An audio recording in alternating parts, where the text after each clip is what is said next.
Call this meeting to order. Please stand for the pledge. I pledge allegiance to the flag of the United States of America and to the republic for which it stands, one nation, under God, indivisible, with liberty and justice for all. Our roll call. George Andrews, Present. Rebecca Bear, Present. Ann Cotrillo. Yeah. Mike Cotrillo, Here. Jason Goldstrand, Present. Keith Carcutt, Present. Debbie Kulik, Present. Wayne Roner, Here. Rich Lamus. Present. 9. Okay, thank you. We welcome all of our guests and ask if you haven't so, please sign in outside so we have an accurate record of who attended our meeting tonight. Announcement of an executive session was held this evening before this meeting for the purpose of discussing personnel, litigation, and negotiations. And now we need a motion to adopt the agenda for July 21st, 2025, as submitted, with the Board of Education reserving the right to add to the agenda and take further action on any items raised in executive session where immediate action on such items is considered in the best interest of the district. So moved. Second. Question? Yes, I'm looking to table a motion, I just haven't found it yet, regarding the motion to approve a platform construction at the North Stadium for visiting football coaches. We didn't have a property and facilities meeting in July, so I would like to make sure that's on the agenda for property and facilities for the August meeting. Okay. So we have an opportunity to see I believe that's what could be done.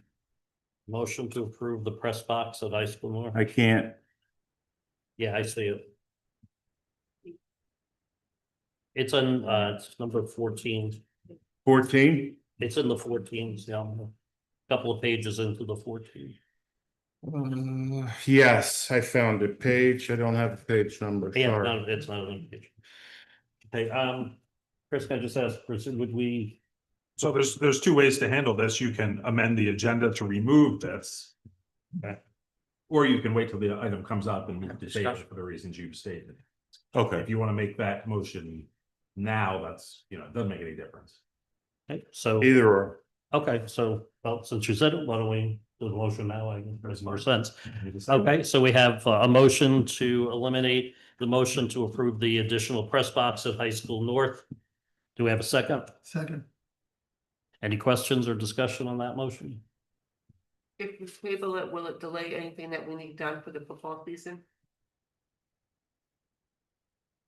It could, it will not be done for the football season, correct? Because our next board meeting is August. Hold on. 18th. Yeah, That's my and only it concern. will need a building permit from the township. I'm really confident about that one. But my only concern, Wayne, is I just want to make sure that we have it available for. Well, I question the, It is- listen, I question the fact that my press, I know it's small, but I question the fact. We really hadn't, we as a board didn't have any opportunity to have any kind of review, and if I'm gonna spend St. Luke's dollars of $9,000, I'd rather use it for something more equipment wise than or a platform for adding a platform to the football stadiums. Is this one of the things on rollers, like wheels around? Oh, I have no idea. Well, we have, You know, we've never bought. I don't I have have no the details idea. on it, other than it was recommended by our athletic department as a necessity. They are incredibly wise with how they spend the St. Luke's money that is given to them. So I don't have the details or specifics. I didn't know this was going to be a question, so I apologize. If I would have known, I would have had more people here to speak on exactly what it looked like. So like, so this was a recommendation from the athletic department Correct. from the North High School. May I make a suggestion? We hold off until we get to that point in the meeting and then talk about it. we probably do that. Well, we already have a motion and Yeah, a second. motion a second, so To just vote it agenda. down. Oh, okay. Continue later. Yeah, so if that's the desire to then we would have to vote this change of the agenda down and then pick it up again. Well, I guess we'll figure that out when we ask for the vote here. So let's call for the vote. All in favor? This is, you're voting on changing the agenda to delete this. All in favor? Aye. Opposed? Aye. Aye. We can discuss. Roll call, please. Wayne Roner, Now, what am I voting for? If a yes vote would change the agenda to delete this. Yes. George Andrews, Yes. Rebecca Bear, I'm gonna say no, and hopefully we'll get some more information by the time we get to it during the agenda. I cannot guarantee I'm going to come back with more. But you might. I'll be wishful. Ann Petrillo, No. Mike Petrillo, No, Do I leave? Jason Goldstone, No. Keith Parker, No. Debbie Kulik, No. Rich Lamus, I'm gonna vote yes, only because I think it should be started with the Properties and Facilities Committee and then come back to the board. So that's how That's all I'm looking. Yeah, that's what. okay, so, I can't believe I just said that. so what was the vote? That's all I'm looking for. Can't believe you said that. No. Okay. So like- we have another opportunity to talk about this Yep. when it comes up with some motion. Okay. All right, so let's move on. Need a motion to approve the minutes of the June 16th. I'm sorry, we still have to approve the agenda. So we are going to make a motion to adopt the agenda for July 21st, 2025. So moved. Seconded. And we have a second and a first, so all in favor? Aye. Opposed? Okay. Now a motion to approve the minutes of the June 16th, 2025 board meeting. I have a question on this one. Can in the heat of the discussion of budgets and frustration of like, I voted for something. I thought I voted. I didn't. I would like. Is it possible to change a vote? Because I don't think I voted yes. No, it is not. No, I'm saying. No, if you think the minutes are incorrect, you can amend the minutes, but you can't actually change your vote. I never voted yes or no. I don't. Because I don't remember voting yes or no for this. Did you abstain? You abstain? No, but it was. I even seconded the motion. But it was so many things that going on that night that I was, okay, well, my vote stands, but I didn't recall saying aye. One of those quick votes. To what? I'm not sure. It's the survey question about that survey with the guns and all in Dr. Tolino. Wasn't really for that. I just wanted to, I don't know, I voted, okay, fine, if I can't I mean, change or whatever. I'm sure that I said we're all in favor. We all voted. Right, but if you say all in favor and I don't say anything, which It is- sometimes I don't even get a chance to say aye. Unless there is an affirmative. Unless there is a nay audible to the secretary, it's always going to be recorded. All right, fine, then it has to stay. I'm confused. Are you saying that you don't have an opportunity to vote where people can hear you? Because I would disagree with. I said, Mike, that was a long meeting. We were talking budget. I I was understand that. I was writing numbers down. If you remember, I talked a lot that meeting. I did talk a lot that meeting. Okay, and I I was understand that. juggling my papers, and sometimes votes pass where even like Wayne will say, wait a minute, what, and I had to vote no for Wayne because he wasn't paying attention. I wasn't paying attention. So, finance, so that's fine. My vote stands. Okay, That's I understand I guess that, if but it stands, it stands. I just disagree that you would have an opportunity to vote properly. There's only 9 of us. And if anybody wants to vote no, it's very easy. You say no. Or My point being is I got confused on where we were. I Okay. thought I was voting on one thing, one not. That's fine. I know, It's fine. no It argument stands. there. Then It let's stands. continue. Superintendent's report? Okay, so we are going, so no student board representatives. So we're going to start with talking about EFM's presentation that was done at the finance committee meeting. Before you do that. Yes. The minutes yet. We improve the minutes. Aye. Oh, I'm sorry. Or possibly. Oh, you're ahead of everyone. Well, I just want to make sure I vote yes. So. All in favor of approving the minutes? Aye. Opposed? Superintendent's report. Okay, so we're going to start with Jamie Doyle. Jamie, are you on with us? I'm here. Good evening, everyone. Hopefully you can hear me okay. We can, thank you. Wonderful. So Jamie, do you want to start it off with the Reader's Digest version of what you gave? Absolutely. Okay.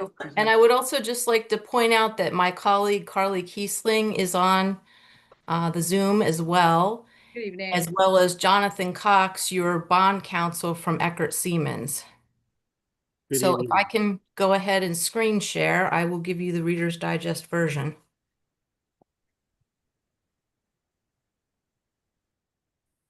Okay, and hopefully you can see that.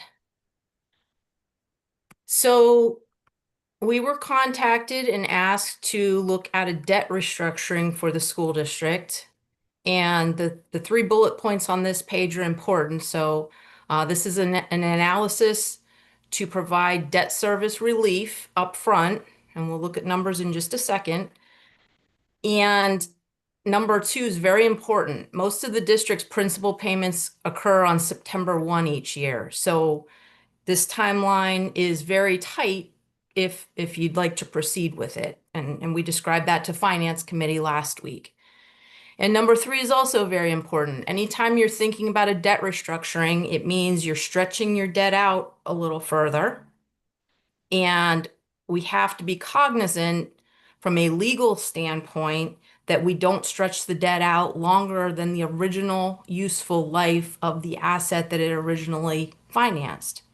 And so, you know, that's very important. You don't have to worry about that when you do plain vanilla refundings, when you're putting the bonds back in the same place. But when you're restructuring and stretching it out, we have to really pay attention to useful life. So I am going to skip back to the important page. This is a summary of the rest of the pages. This restructures a portion of the Series AA of 2017 bonds, roughly a $15.9 million portion, rounding up slightly. The cost over the life of stretching this debt out a little further is just under $4.3 million. You can see in box 1. And when we present value that cost back to today's dollars, the present value cost is about $530,000 of stretching this debt out a little further. What it accomplishes is really down here in box 4. So if you did nothing, you see in column 3, those are your net effect or net payments in your budget each fiscal year. So I'm just going to call that $15.3 million a year on average through and including 2030. If you did this restructuring, we would scoop out principal from the current fiscal year to the tune of about $8.8 million here on the first line of box 4. And we scoop out roughly $5 million of principal out of next fiscal year ending 2027. And where we would put that scooped out principal is basically out here in 2031, 2032, 2033, because you have big drop-offs when you look at column 3. You have big drop-offs in those years. So that's where we would put the debt that we scooped out of those first 2 years.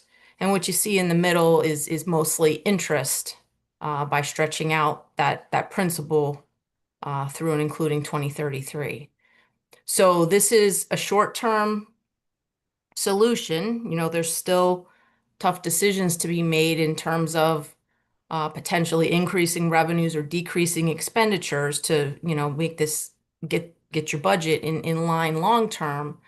But at the end of the day, if you did this, what you'd be left with is instead of column 3, at the end of the day, you'd be at column 5. So you'd see a reduced payment in the current fiscal year, again, by that 8.8 million. So your net payment in the current fiscal year goes down to 6.5 million, goes to about 10.2 million in 2027.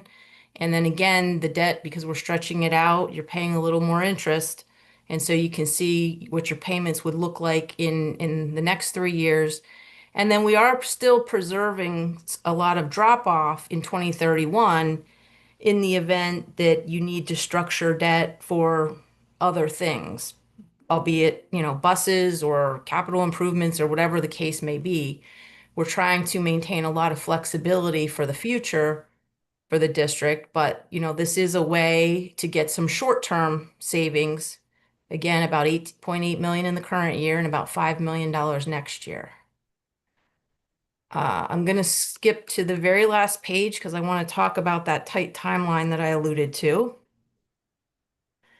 And you can see we presented to Finance Committee last week. Tonight, there's a parameters resolution before you based on the restructuring that we just looked at.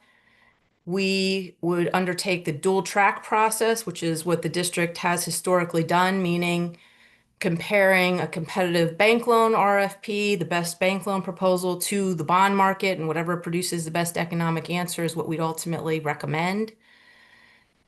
On this timeline, you'd be locking in the rates as early as July 29th, and we can't lock them in, much later than that, or we won't be able to get to settlement in time to intercept those September 1 principal payments that I mentioned at the very beginning.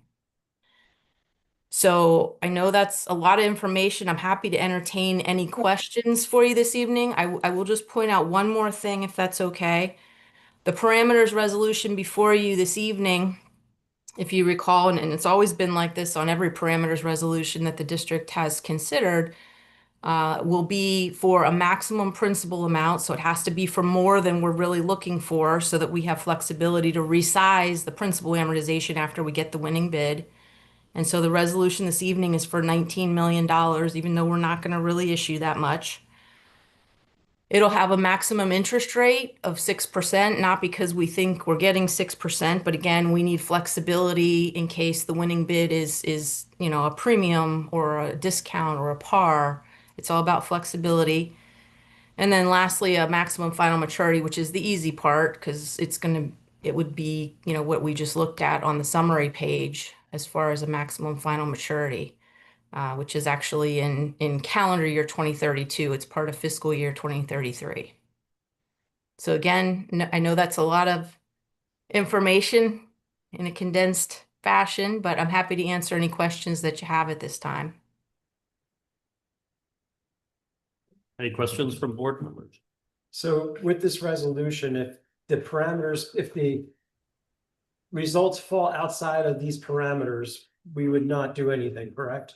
Correct. And if the results come back and, we as your independent financial advisor, there's been cases where if the results come back and they're not what we're expecting, we may actually advise you to reject them.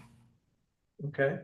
Once we get the results back, we'll be in communication with your administration to go over everything and give them our thoughts on the results. And, this parameters resolution then authorizes your superintendent to sign the agreement if it's within the parameters we've described and if we're recommending that she go ahead and do so.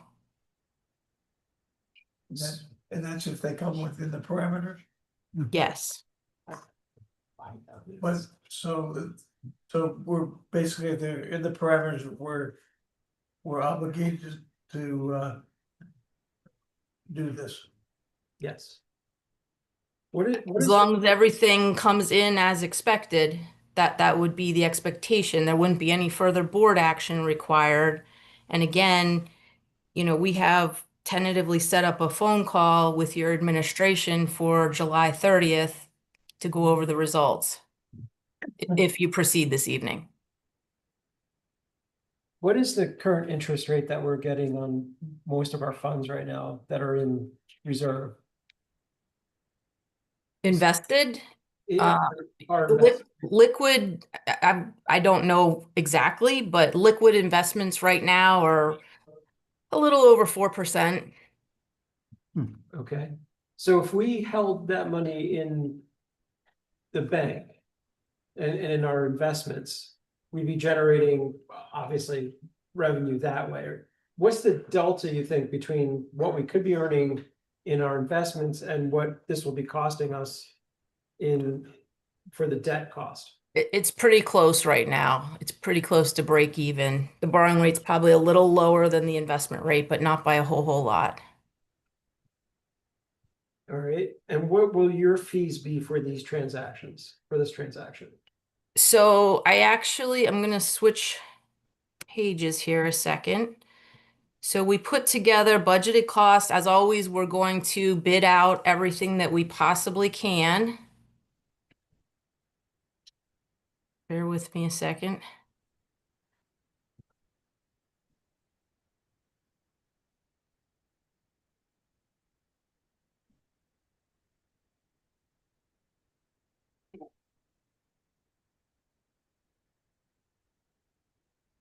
I have it open here, I swear.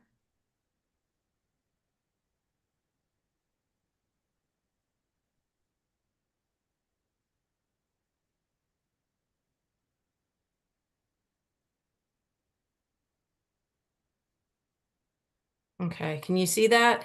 It says estimated cost of issuance in the top box. I can't see that. Yes. Okay, great. So again, this is just what we have budgeted right now. We're hopeful that it comes in even lower than this, but again, we're undertaking the dual track process. So if a bank loan is the best answer, we anticipate the cost of issuance all in at about 91,000. And if the bond issue is the right answer, we anticipate the cost being about 289,000. And just remember, you know, that last or second footnote, we don't choose based solely on the closing costs. We take into account the interest rate itself and the cost over the life of the loan as well. So when you blend the costs and the rates together, all in, that's the true interest cost, and that's how we make the evaluation. Are we basing that on the 19 million, the cost, or are we basing, yep, on the, or on the 15 million refinance? The 15 million.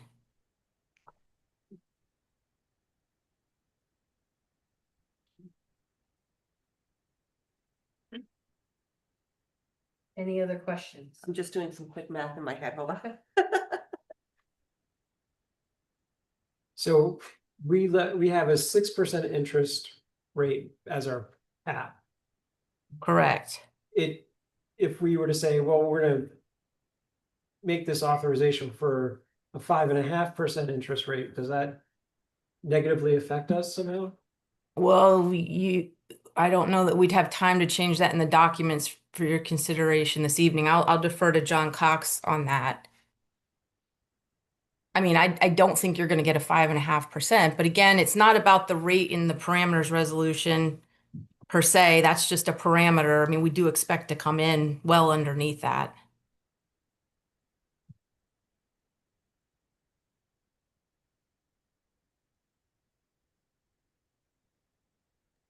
Yeah, this is John. I agree, Jamie, that the the debt service schedule is an exhibit to the resolution. It would have to be updated if you were to change the interest rate assumption.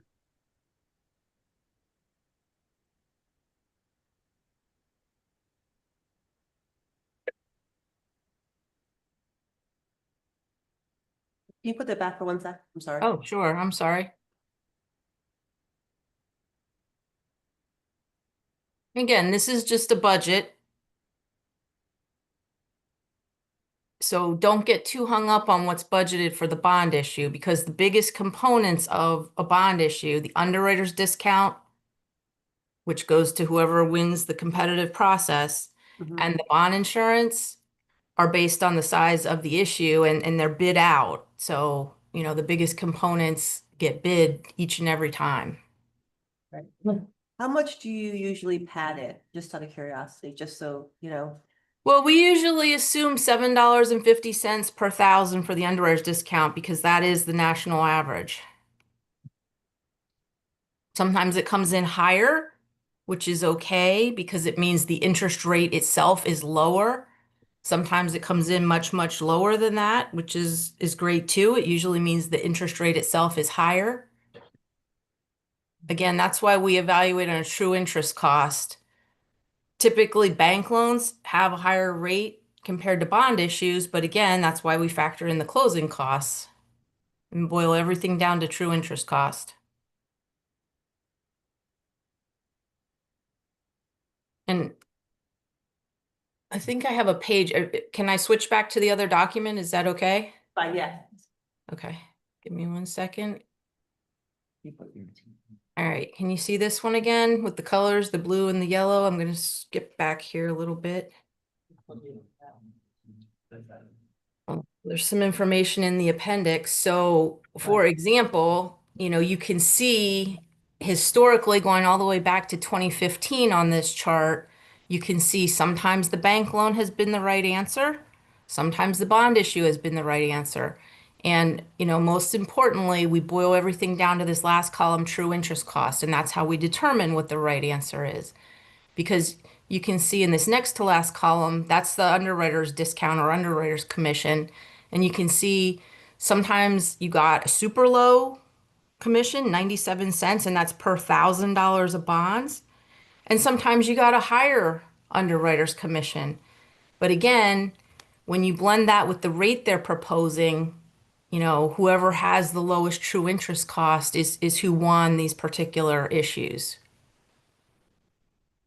And, this brings up another good point as you look at that true interest cost column. All of the debt in your current portfolio has really, really low interest rates. Mhm. And so, we targeted the 2017 double A's for a couple of reasons. The most important being it had a pretty clean, useful life history, and we could reach the legal conclusions that needed to be reached in this very short timeline. But also beyond that, you can see, that's kind of a middle of the road, I'll call it, true interest cost in comparison to your overall debt portfolio. But you'd be giving up that 2.14% in exchange for something that's, probably a little less than 4%, roughly. So are we refinancing all of this, which is in the blue box here, or just? No. So I have a page in here. Sorry, I skipped over a lot of this stuff in the interest of time. So here is all of your 2017 A bonds, which was just one line item in that blue box. Right. So if you did nothing, you can see you have 23.5 million left on those 2017 AA bonds. And of that 23.5 million, we're just scooping out the two upfront maturities that I mentioned. That's what's creating the cash flow savings in the current year and next year. And you can see those were premium bonds. So again, that's why we put 6% in the parameters resolution, because if we get premiums, that means investors want a certain coupon and they have to pay you more than 100 cents on the dollar at settlement. So we need to be prepared to accommodate premium bonds, which is why we put a higher rate in there. Again, it doesn't matter from your standpoint if it's a premium or a discount or a par bond. We just have to be able to accommodate the winning bid.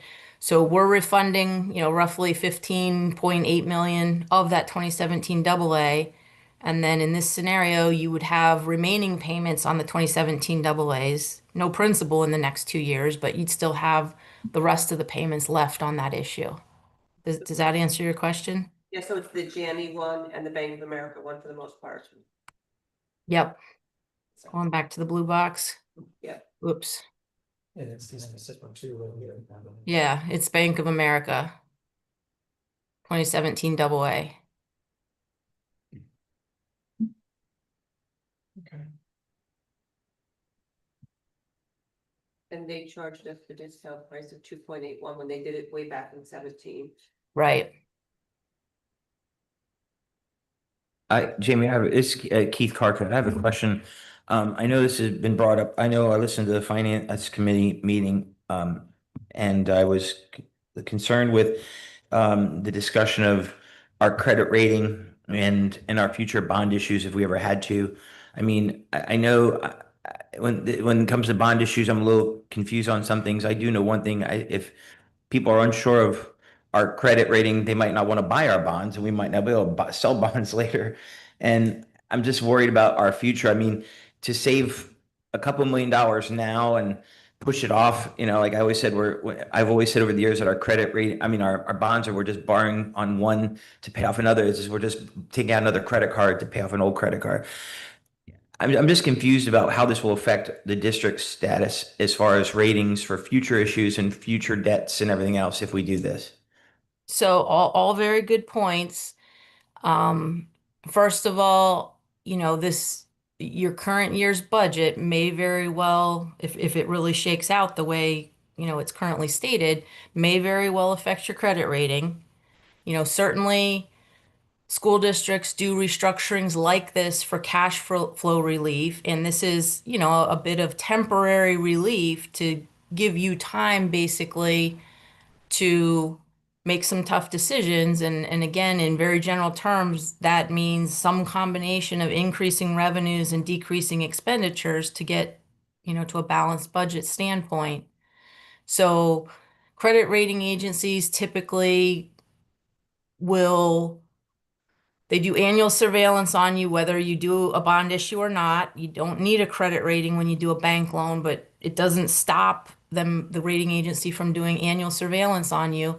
And they very well may downgrade you until, you demonstrate that you don't have a deficit. But you're starting from a very strong position. The district has a AA3 credit rating, so even, which is above average. So no one wants to get downgraded, so I don't say this flippantly, but even if you do get downgraded a notch or two, you'd still have an average Pennsylvania school district rating. To your point, it's just like your personal credit rating. The higher your credit rating is, the better rates you can get. The lower your credit rating is, there is more risk to the investors, so they want to be compensated for that additional risk. Hey, Jamie, when we do this, do they look at our current budget or our audited from last year? So they look at both. They want to always, they always have your audit from last year as soon as you get it posted to Emma. So they do this annual surveillance, and sometimes you don't even know it if they can find everything on Emma through your continuing disclosure agreements. They will definitely look at your budget. They look for trends. Sometimes they don't downgrade instantly, but if you had a bit of a deficit in the year that just ended June 30th and you're projecting a deficit in the current year, they will have questions, absolutely, but they look for trends. Sometimes they put districts on credit watch before they actually downgrade them. It just depends. So in your opinion, it's better to do it now while we aren't trending down, where this could be looked at as an anomaly this year versus a downward. So if we did it next year hypothetically, and we showed another deficit, it could be a downward trend, which could then affect our rating even more. Yes. Yep. And here's a situation, we're not in the dire straits No. like other districts are right now. We are just planning ahead, so to say. Sure. But the problem is to Rich's point, if we're not going to gain that much by doing this versus keeping our reserve making money the way it is right now, why are we taking that? It's like a risk to get it. But Well, we're increasing actually, our reserve now. That's the point. We're increasing the reserve now. And what happens is that reserve that we have in the bank will be earning the interest. If we don't do this, we have less money in reserve, therefore we have less interest. What's going to happen is we're basically floating out the investment and the expense over several more years. But in that term, we'll be making, I don't know, $800,000, $900,000, perhaps even more in interest from Okay. our banking accounts, which basically help offset that cost of that loan later down the line, but also help our current budget bottom line. So in reality, this is going to cost us about $4 million over the next a few years. 4.3. 4.3. Yeah, at the end. At yes. the end, it's gonna And- save us up front, Right, and I but then get, we'll pay yeah, more later because the cliff that we fall off in 3 years, we're not gonna fall off because we're gonna level out for the next 3 years after that and then fall off. I mean, here's the thing, what I look at too, is if you look at our history of all our bond issues we've done over the years, we've done bond issues a lot. That's how we have the balance we have right now, because we strategically planned over the years to move it around and play around. So that's where I used to say years ago, we're just borrowing one credit. Like I said, we're paying one credit card with another, but in reality, it worked to our advantage. But my concern is I don't want it to look like, hey, we have this money now we can spend it, and I don't think our current administration will do that. No, I know that. That's what I'm saying. I don't think we will. I think we're And I don't want to say we are in dire straits. I don't think we are. I said But we're, I do want to highlight and just keep saying this number. We approved a deficit budget of $26 million for this current school year. So with all the projected expenditures versus revenue, there's a $26 million difference. So I'm not saying we're in dire straits that, you know, we're going to have a can out front asking for donations. But $26 million is a big number. Mhm. And when we look at contracts and renegotiating contracts and cutting expenditures and cutting supplies and services, I can't, as a leader, cut $26 million out of the budget without significant changes to our district, and it would look much different. So I'm not saying we're in dire straits, but I just need to make sure everybody knows it is a $26 million deficit. But That if is- if we do this, we're still gonna have an $18 million deficit, so we're Correct. still gonna have some of the same issues we have with the 24 million. It's just. But it is gonna buy us time, and I think the other thing we have to remember is we just went through changing pretty much our entire central office, so let's buy those years to give that new leadership time to do their job and get us back on track and those types of things. So I think it's a very wise move to give us a couple of years of breathing room to let our, I mean, you know, it's unprecedented. We have a new assistant superintendent, two new ones, and a new superintendent, new business office. I mean, everything is new. So I think buying that time to give them years to put their, you know, their leadership in place is a good move for not too much of a cost. I mean, relatively speaking. Okay. I don't have any more questions. Okay, any other questions from board members for Jane? Okay, thank you very much for the information. We appreciate it. You're And welcome. Could I just defer to John Cox for just a moment to see if he has Absolutely. anything to say about the resolution? Yeah, thank you, Jamie. As Jamie and PFM indicated in their proposal, the resolution that accompanies this action, we've drafted and made a copy available to your business office. And I'm happy to summarize that for you, but it contains all of the legal requirements for the board to approve this transaction. It's the only action the board would need to take. As Jamie indicated, it delegates the final acceptance of the winning proposal to the superintendent and business office.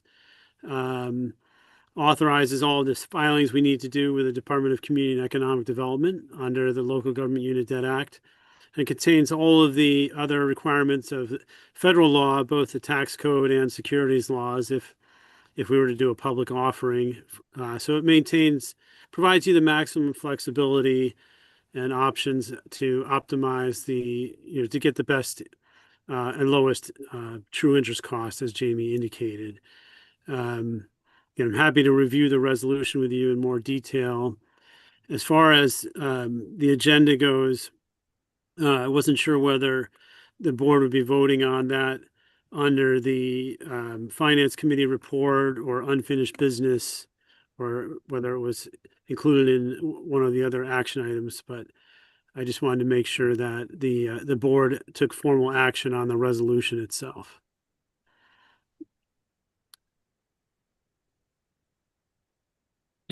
just one other question. We're going for either a bond or a loan, depending on what's better? Yes, Yes. we do that every time. Yeah, okay, so we're throwing it out there and seeing, we're going fishing and see what bites. That's what What we the did best so far. options that we can get, And if we don't get what we're looking for, we don't do we it. walk away. Right. That's what we did last time, and we ended up doing a bank loan because it was cheaper. Yep, you did bank loans the last 3 transactions. And if we do a bank loan, that would be less in the long haul for us, as by the fees and everything It else. costs much less to do a bank loan than it does to do a bond, because you're not paying the underwriter fee, you're not paying the Right. bond counsel fee, you're not paying the ratings fee and all that. So if a bank loan ends up being the better option, it's gonna save us a lot in closing costs. Okay. Hopefully I said that right, Jamie.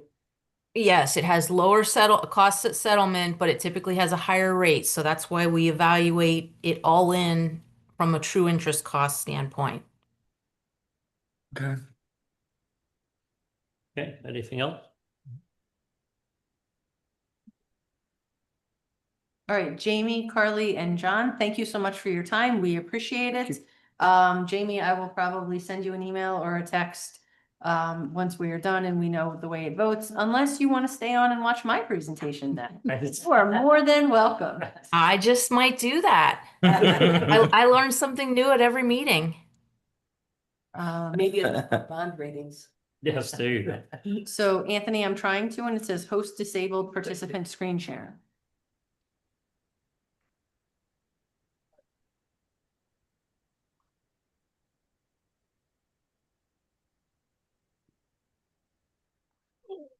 Aha.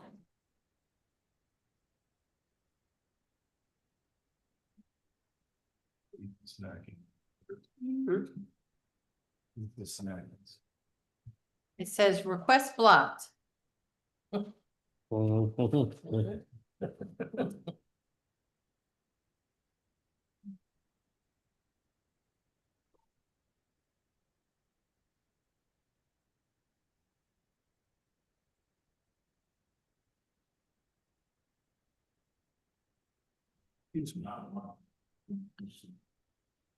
Only there was somebody from tech here that could help. Only, if only, if only. Anthony to the rest. Anthony. I'm so sorry, Anthony. I am high maintenance. I told you I was high maintenance. Look, Chris has even moved away from me.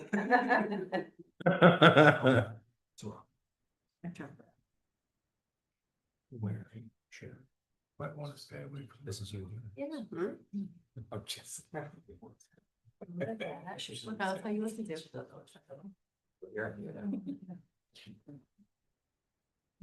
Yeah, I got it. Yep.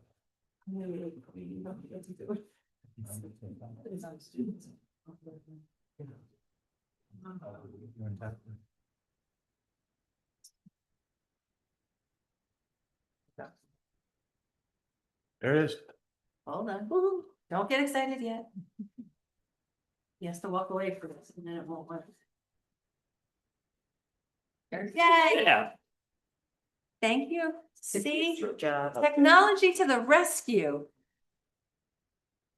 So as you know, first of all, hopefully you've learned in a short amount of time that I really, really, really like to collect data and to look at kind of what our people are saying and get their feedback. So we have done a climate survey. Let me start with that. For our faculty, staff, our parents, caregivers, and our students. I presented last time in May about our caregiver responses, and now I'm going to present our student and faculty and staff responses.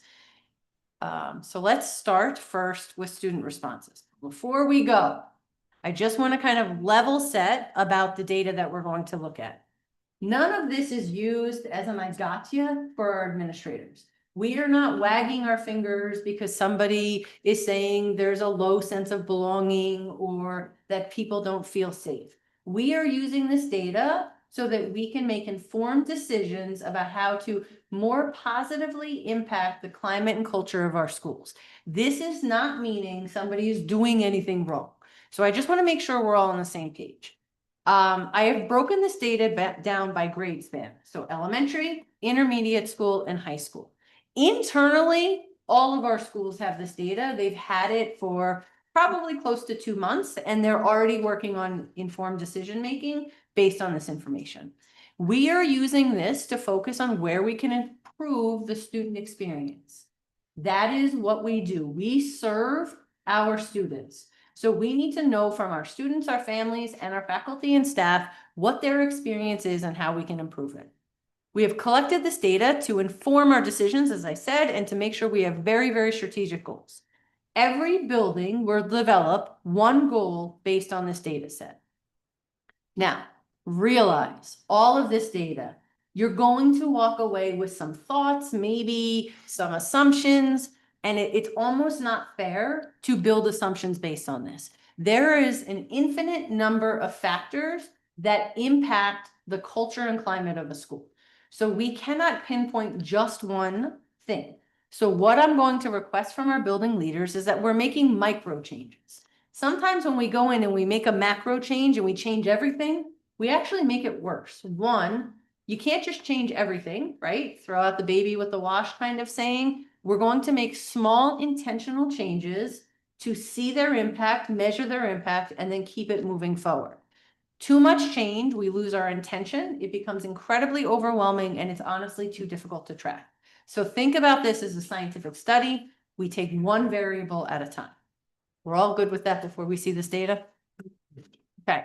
So student response rate was really, really good. We had about 57%, almost 60% of our students respond, which is wonderful. I just need to highlight that we did not roll this out to kindergarten, first or second grade. We just didn't think they were ready for it. Third, fourth, and fifth grade, we thought it was appropriate.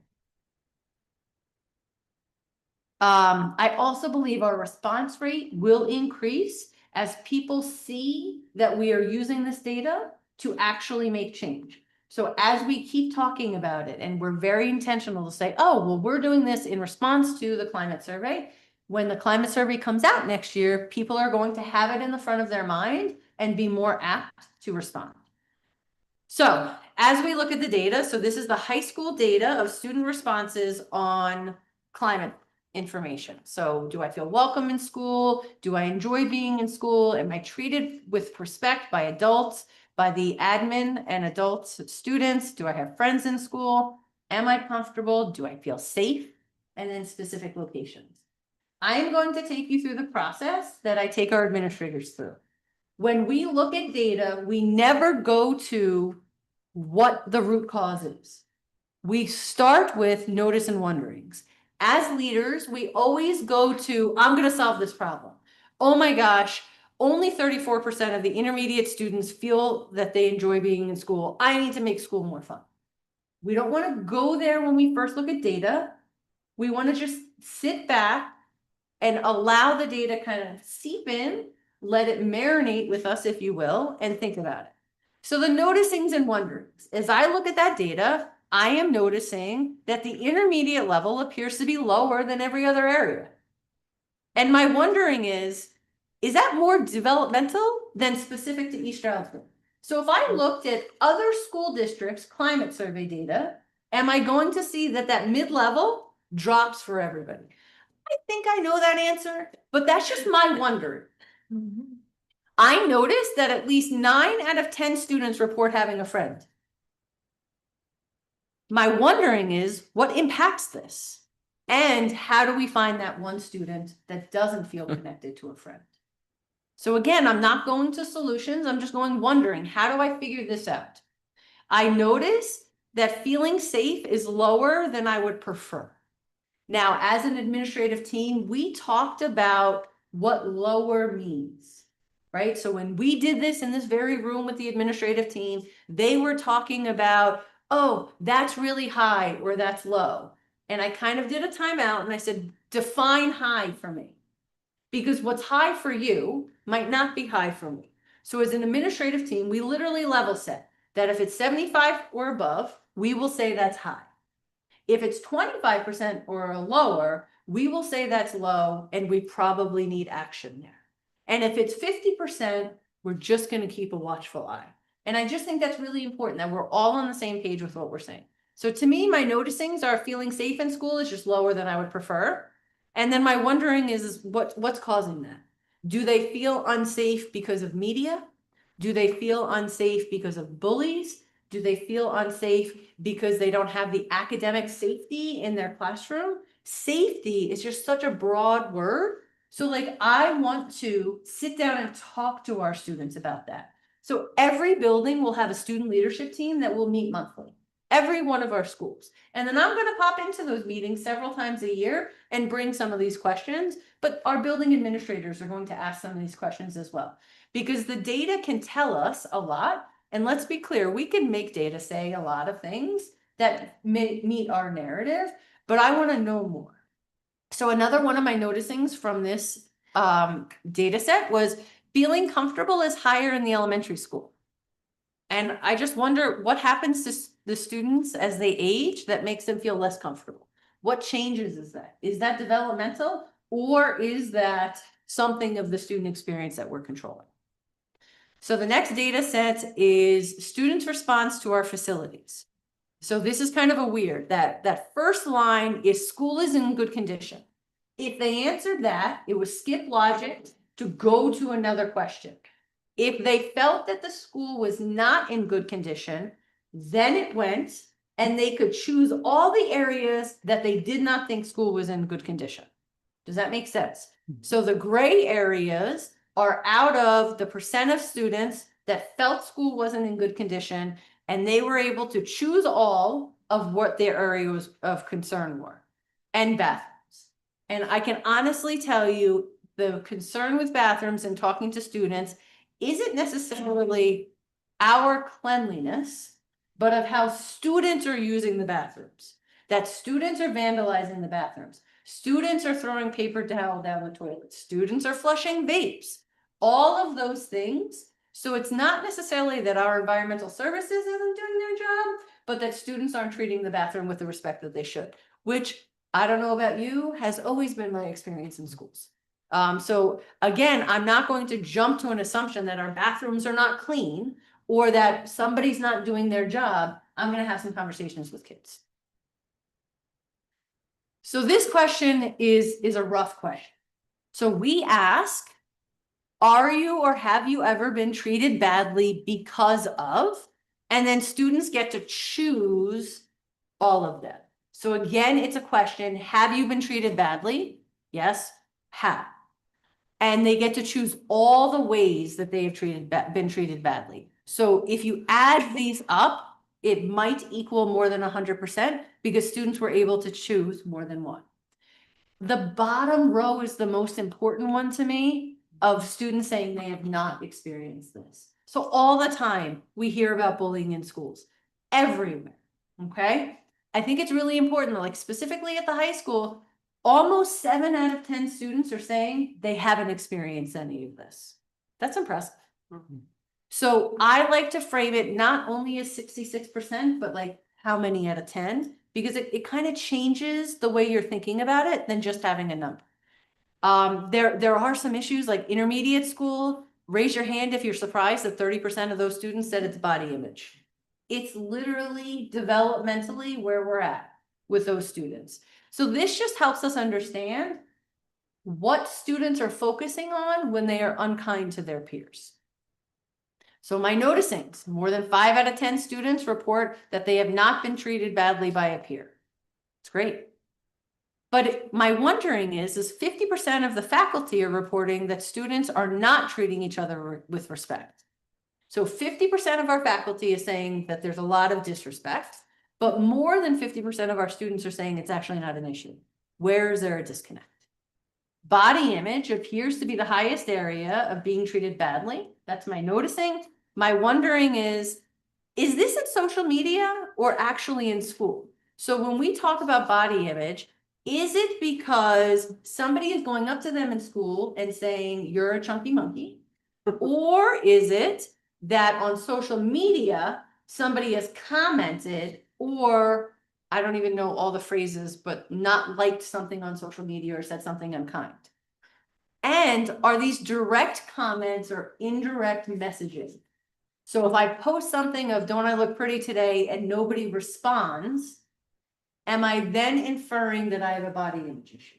Does that make sense? So I want to know if it's direct or indirect. Again, the only way I do that is by sitting down and having conversations with some of our students and also some of our counselors, of when students are coming in concerned about their issues, what is it? Is it direct comments in school? Is it social media? What does it look like? And then how do we attack it? So before we can start building goals, we need to better understand the data. But if we don't understand the root cause, we're just going to set goals and keep setting goals, rinse and repeat, and never achieving them because we don't understand the root cause. So then we ask students a lot of questions about their learning environment. And the question set that we asked is much more robust, but we've kind of pulled this out of what our focus is. And again, we have the high school, the intermediate, and the elementary. of all the important questions about, are your learning needs met? Do we have high expectations for you? Are you encouraged to work hard? Do students want to succeed? So do you want to succeed? Do your teachers listen to you? Do they care about you? Do they provide you extra help? Do they explain in a way that you can understand?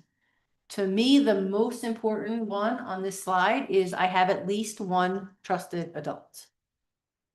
And then, are you interested in what you're learning? This is really good information. And I have to tell you, I've done this over my career. I've never quite seen results that are this positive. That's my takeaway from it. So noticings and wonderings. More than 8 out of 10 students report having one trusted adult. I love that data because that's awesome. But then it's like, how do we find those other students to make sure that they have a trusted adult? I look at that elementary numbers are higher than secondary. I wonder, is this typical in school? What about the elementary environment is more supportive from the student stance? Students feel that their teachers want them to succeed. So my wondering is, if this is true, why are the numbers for teachers listen to me and teachers care about me lower? So if students say, my teachers want me to succeed, that's high. But then they're saying, not as high for my teachers listen to me or they care about me. That to me is a disconnect. Because if they want me to succeed, they care about me and they listen to my needs. I see a disconnect there. So I'm probably going to have some conversations with some students. Okay. Any feedback on the student responses? This is fun, isn't it? Is everybody having as much fun as I am? I don't know. I'm not convinced, but you know what I'm going to do? Energy. You're welcome.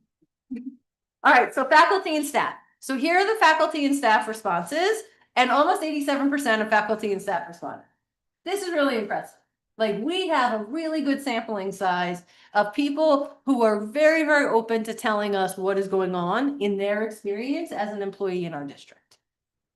So we talk about school climate just like we did with our students. Do you feel welcome? Do you enjoy being in school? Are you respected by students? Do students respect each other? Are you treated with respect by your administrator? Do you feel comfortable and do you feel safe? So the same kind of questions that we are asking. And then what we're doing is, I have this on a giant spreadsheet, is we've triangulated, like, I feel welcome in school. We have it by age group for our families, for our students, and then for our faculty and staff. That way we can see if there's consistent messaging for how we're treating everybody that we serve. So looking at that faculty and staff climate data, my noticing is that support staff climate responses are generally lower than professional staff. My wondering is what impacts these differences? And I can tell you from speaking to support staff, they feel that they are not as important. They feel that they are left out. When we held our picnic that the board was kind enough to be supportive of, and that both unions were kind enough to help financially support, every comment I received of support staff was, thank you for inviting us. And I was almost sad that they felt the need to thank us, because I want to be very clear. Without support staff, we don't run. Students don't come to school, students aren't fed, phones are not answered, needs are not met. Our support staff is as equally as important as everybody else. So to me, and I don't want to jump to, and I'm breaking my own rule of setting a goal, but like, I would want to set a goal on this one of making sure that they felt valued in a different way because their work is so important. Another noticing that I have is that I feel welcome at school is about 80% for both groups. But then why is it I feel comfortable less? So I feel comfortable in school and I feel welcome in school. Those to me are connected, but the numbers are different. So I wonder why that is. And then another noticing is more than 8 out of 10 employees enjoy their work. My wondering is my God, how do we keep this moving forward? 8 out of 10 people love their work. This is awesome. How do we keep it moving forward? And what aspects do they enjoy the most? I would guess it's working with students and the impact that they have every day. But I would want to understand that and then really lean into that and leverage that. So when we talk about instructional support for our faculty, so we're taking staff out of this and just talking to our professional staff, it's talking about your instructional leadership team. Are they supportive, fair, and approachable? Who is your work acknowledged by? So students, families, colleagues, the leadership, and the community. So who values the work you do? And then there's open communication at the school level, at the district level, and with your colleagues. I think this might be skewed in the last year or so, because I think that open communication district leadership, my hope is that it will change. But again, I'm jumping and breaking my own rule. More instructional support questions are about PBIS, about communications of expectations for student behavior, holding students accountable for discipline. If they have been adequately trained to manage student behaviors, do teachers have high expectations for students? Are students motivated to learn? And teachers support the idea that all students can learn. That's a really important one, because if you don't believe that all students can learn, your work becomes really, really challenging. So I would take you through the noticing and wonderings, but I know we've had lots of conversations already, so I would just want to be respectful. So questions that we will dig into more with our professional staff are really, how do we improve instructional practices? Instructional materials, what do they need? Because they're saying they don't have enough and they don't have what they need. There's a lot of conversation about who assigns homework and what the purpose of homework is. So I need to really dig into that, because a very low percentage of teachers are reporting that they assign homework, which is interesting to me. Professional development scored really, really low, that we are not offering professional development. You as a board have invested in this by hiring Dr. Pryl as the Director of Professional Learning. I want to make sure that that continues to grow. Nothing is more important to show our value to our people by then investing in them, and investing in them is through solid professional development. And then there was a lot of conversation about collaborating and engaging with colleagues. I just want to dig into more of what that looks like and how we can support them and offer them that opportunity. So staff responses. So this is support staff. We talked about their actual working conditions. So my physical work environment is clean and organized. Again, we asked the same kind of questions of, my work is acknowledged and appreciated by. There are opportunities to advance and learn new skills. And then there's open communication. So similar kind of questions we asked our professional staff. We asked if they knew the central mission of the district, if they've been adequately trained to manage student behavior, if they are encouraged to grow and learn. That's a very specific question, because as I talk to support staff, they really talk a lot about their ceiling and that they don't feel that there's growth to move up. And that's just sad to me, because everyone should be on a journey to have every day be a little bit better than the last day. And if they feel that they've reached their ceiling, they're not working toward anything. We talked about in our admin retreat that we're going to focus on the science of hope. That to me is a part of it. So that was an important one for me. And then the last one is that their input is taken into consideration when planning professional development. So see a trend between teachers and staff. Professional development, something we definitely need to focus on. We're not going to fix it overnight, so I can't promise you this year is going to be perfect, but it's going to be better, and then next year is going to be even better. So what's next with this data? As I said, we're going to compare and triangulate our successes and identify our areas of improvement. We're going to build goals around these areas of improvement. Every single department will have one goal focused on this climate data. We will track those goals. So I will present those goals in September and October to you as a board and the public. We'll track them. I will give you a mid-year review of how are we doing, and then an end-year review of how we did. Then in the spring, we're going to do the climate survey all over again, and we're going to rinse and repeat. Every July, I'm going to give you the climate survey data, but then we're going to compare it back to what we said the year prior. And we're going to look to see if we're making gains in growth, or if we need to refocus our attention and do some other interventions. Board presentations. Mr. Snyder is working on the preliminary data for Keystones and PSSAs for August. September, we'll do building level goals. October, we will do department goals. From there, mid-year, so I would say January, February, we will start with rinsing over, how are we doing on our goals? We will do budget meetings, budget presentations, and then data, this kind of climate survey data again. I want you to start thinking about any requests. Are there any requests of data or presentations that we are lacking and not communicating with you effectively? So as a board, I just want you to start to consider, what other information do you need to make informed decisions? Do you have any questions for me now? I have two. Go. What, on the survey, what, was there a description when you asked the question about and mentioned the community? Seems like the numbers, the response, the community is the lowest factor here in this survey, in this part. Were they clear of who community, was community described, or is it just community? It's a really great question. And that honestly is a great wondering. So thank you for modeling that. You've made me very, very proud. So I would say we have said that same thing of who is the community. Is the community us as a whole community, our school community, our broader community, Right. or is community like society as a in general doesn't value my work? So that's something we will drill down more.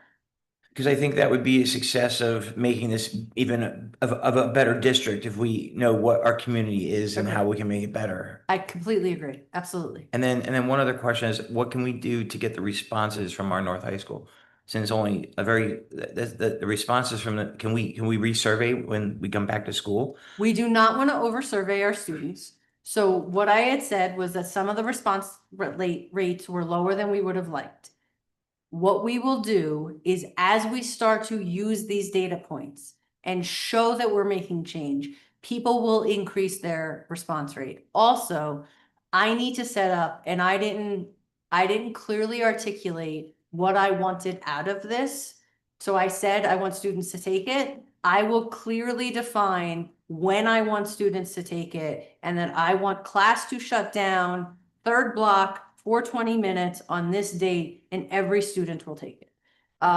Because however they decided to do it was not effective. So we need to add interventions to make sure that I'm clearly articulating that this is important, this is a priority. I think between those two expectations, we will get much better response rates next year. Any other questions or concerns? Yes, I have a question about the word comfortable. Yes. I'm wondering if the word itself has connotations, does comfortable mean at home with your slippers on, or does comfortable mean, how does that affect in the building? Is there a better way to describe? I kind of understand what you're trying to get by the word comfortable, but maybe there's a better description of that. Correct. And I think Maybe again, at that we ease. need to add another quantifier of exactly what comfortable means and looks like. Yeah, because when you equated, like, and you said it kind of in your mind, welcome and comfortable, go together. I think of welcoming more like, because their relationships with their colleagues, those numbers were so high. So you get that sense of welcoming, and getting along with the students, those kinds of things, welcoming. But comfortable may not be comfortable actually, especially on the paragraph, from looking at their lack of staff development and those kinds of things, may not necessarily be comfortable in the role that they're in. You know what I mean? It might not necessarily be, even robe and slippers, but just in terms of what is expected of them and their comfort level in being able to do that. And does Absolutely. everybody And understand? many times paraprofessionals are asked to do different jobs on the day, depending on absenteeism, those kinds of things. So that also will reflect them not being comfortable perhaps in the role. To know if they feel at ease Correct. when they're working. Right, right. Do they feel knowledgeable in their role? Do they feel supported in their role? Right. I think there's other questions I Yeah. can Yes. ask to drill down. That's kind of what I was going to. Correct. And that's what happens from these every year. Right. I keep redefining different questions. And we keep perfecting. It. Absolutely. Okay, any other feedback? Thank you so much. Thank you. I just want to say it's just amazing to the fact that we have all this data, and then our staff, our principals will now be creating goals and tracking those goals. And that is, just, I think, an amazing step to make our schools better places for our kids. So thank you for all that hard work on it. Okay, we'll move to our reports. MCTI, Monroe Career and Technical, Jason. Hey, excuse me. I have nothing to report. MCTI did not meet in July. Our next meeting will be August 2nd at 7 p.m. Okay, thank you. Colonial IU is me. We met on June 25th. We had a report, the annual school safety report for the IU was presented by their head of security. A lot of interesting points were made, and one of the things I walked away with was being very impressed with the amount of safety protocols that are in place at the IU. The IU dealing with many disabled students, troubled students, emotional support students, and really their safety protocols are excellent, and that was fully reported to us. Also, they have a safety committee created that will help and was approved by Labor and Industry to assist with their workmen's compensation program. They went on to recognize employees, new employees who had completed their induction program.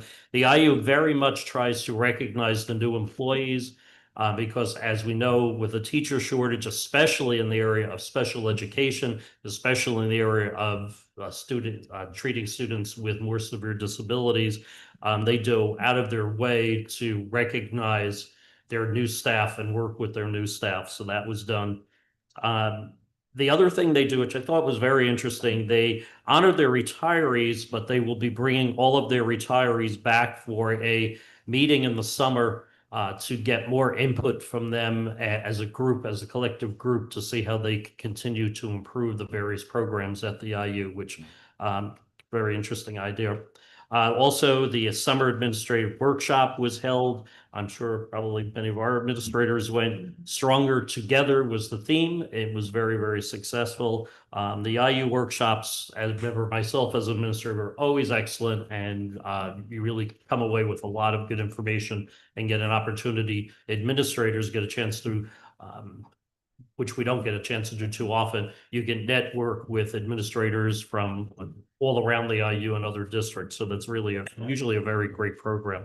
The last thing, we had a report, and kind of this is, if you want to call it the good news report, they entitled this From Adversity to Achievement. And they just, the director just shared a story, a young lady, her name is Savannah, her first name, and she came to the IU in middle school with really severe personal childhood trauma, very, very severe incidents in her life.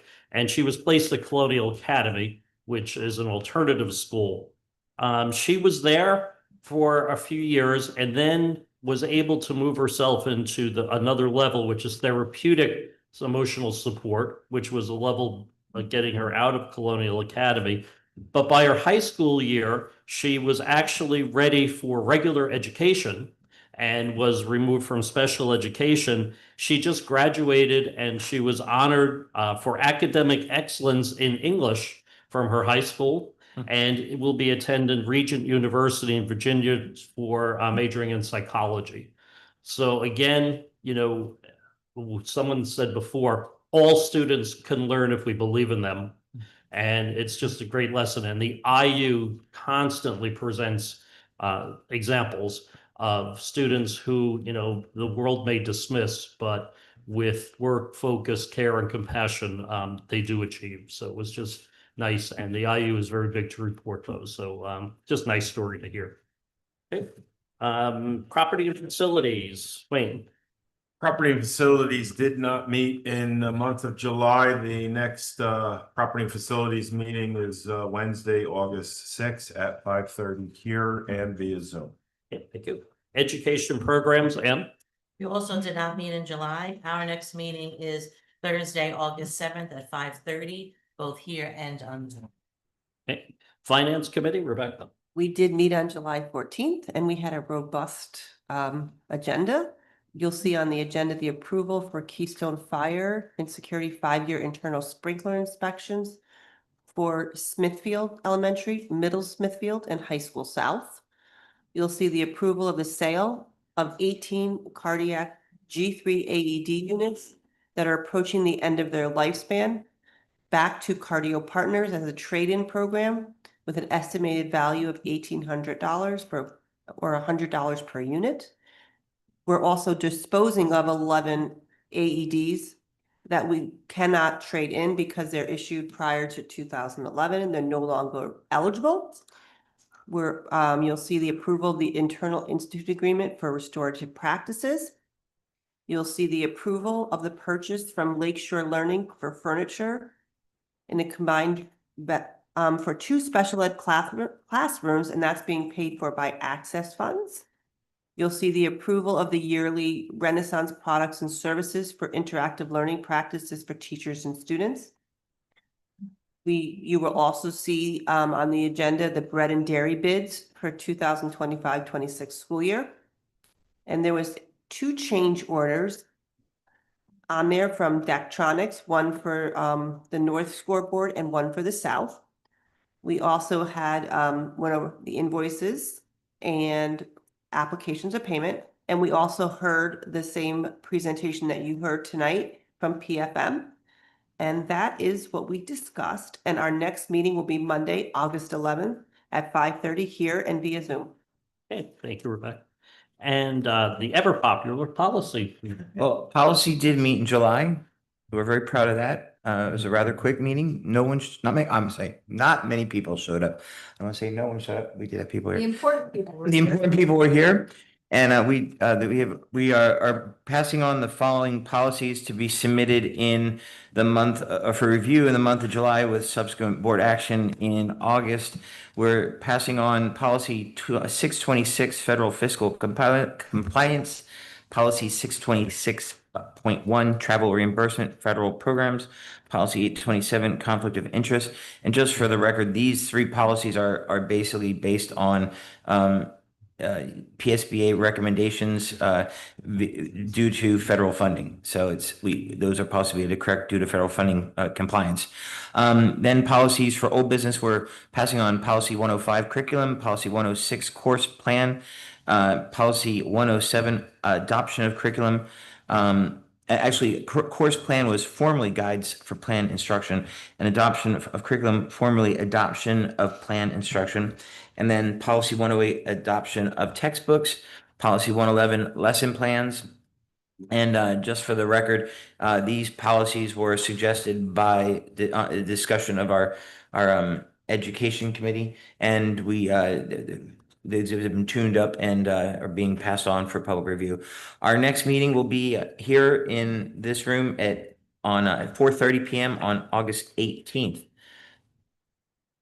That's it. Okay. You were expecting something else, weren't you? Thank you, Keith. I wasn't, yeah, I don't want to talk too much. Listen, I've been accused of talking too much. Really? No. Thanks, Deb.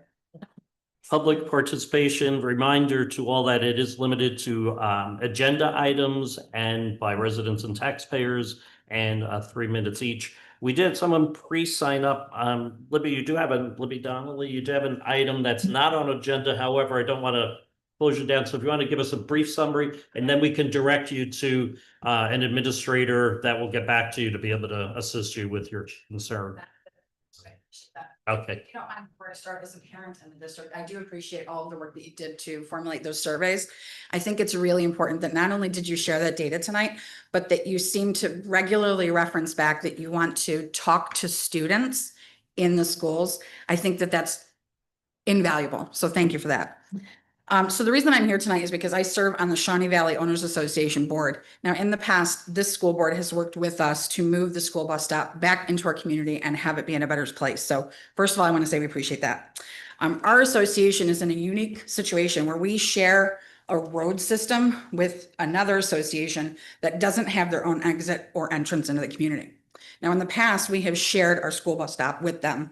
However, as time increases and the student population grows, the maintenance, the snow plowing, the landscaping is a burden to our community. And we would like to come to you and see if there's any way for those North Slope 3 students to be picked up on their property as opposed to being picked up on our property. Okay. So, may I? Yeah, I'm sorry. absolutely. So have you spoken to our director of transportation about I have this? not. So I would say that's your first call. Okay. Is to have a conversation with Damaris Robbins. We know. I will have her call you tomorrow. Okay. And start that conversation with her. Okay. She'll probably come out, look at the site, investigate it, all of that. Then from there, if you feel that your voice was not heard or you're not satisfied with the answer, then call me. Okay. And then I'll come out, do the same kind of thing with Damaris. We'll have conversations and see what we can do. That's the first place to start. You got it. From here, without seeing it and understanding the full context, I don't know if I can give you a full answer. Okay. But I can also tell you, I've been known to show up at bus stops and Sure. just make sure that they're safe and that they're appropriate for the location. So let's start with Damaris. I'll have her call you if I can have that, please. Yep.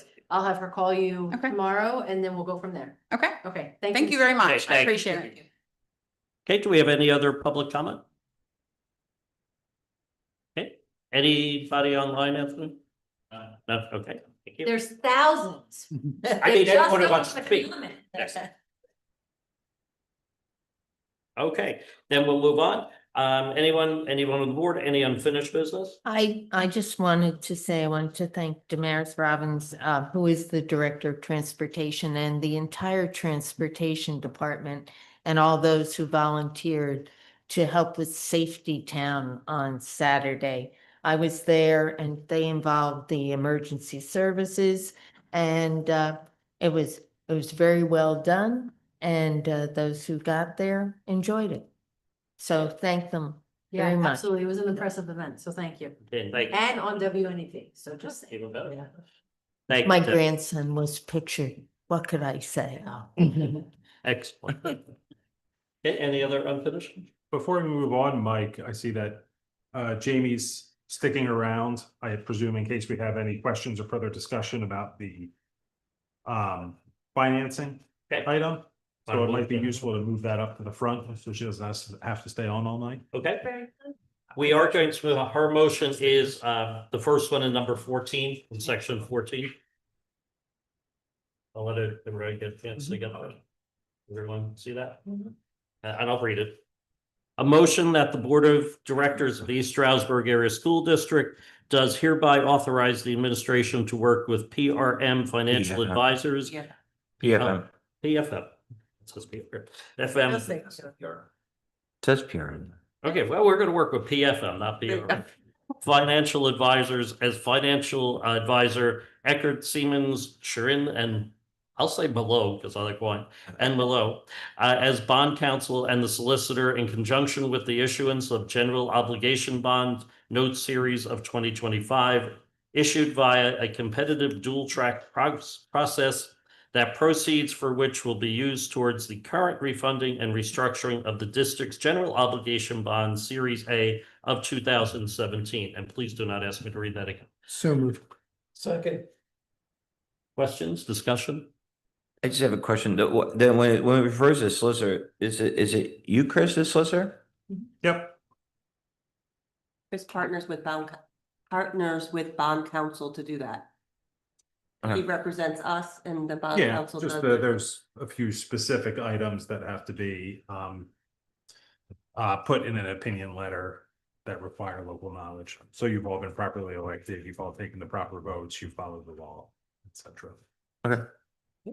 And then my question would be regarding those parameters that would trigger the school district not to do this. How are those parameters? So in a second, assuming you approve this, I'm gonna have you approve a resolution that bond counsel prepared that John asked about earlier to make sure that we do that. Okay. And it's set forth in there. The big number is maximum aggregate principal of 15 million.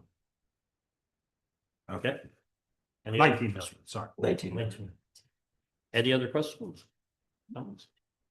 Okay, then, being done, all in favor? Aye. Opposed?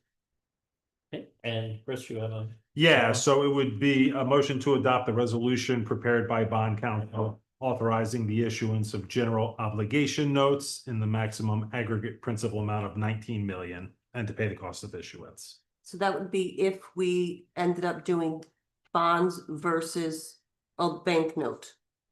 Either way, I believe you need to adopt the resolution. Okay, so I'll make sure I'm clear on that. So is that a motion?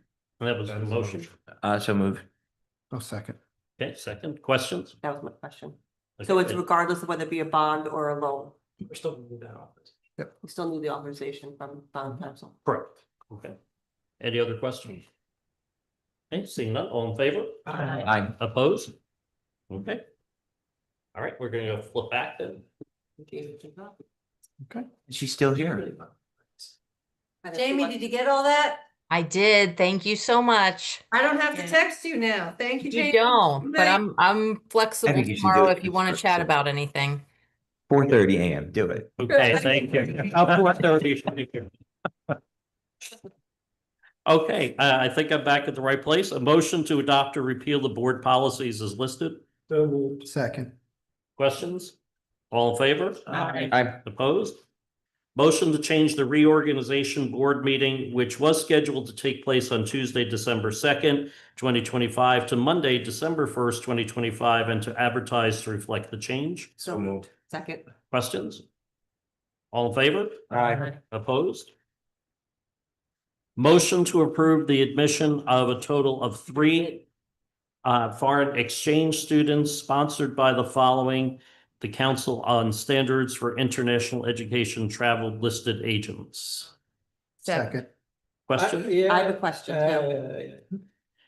So in the past, when we've hosted, previous administration did not let them ride buses and all that. Will we be allowing them to take advantage of our transportation and all that? They are our students. Okay, well, in the past, that was not the case. That's why I asked that question. I don't even understand that question, but Yeah. yeah, I would treat them as. So they're eligible to children. play sports, well, Those they're eligible. those were students that, I shouldn't speak to that, I don't remember the exact details. Yeah, the German exchange. The German- But they weren't enrolled, they weren't enrolled full-time in the district, they were like.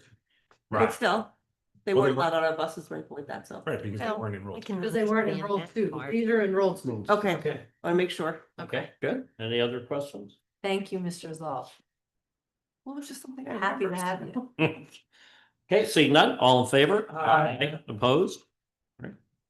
Motion to authorize the superintendent to hire professional and or support employees between regularly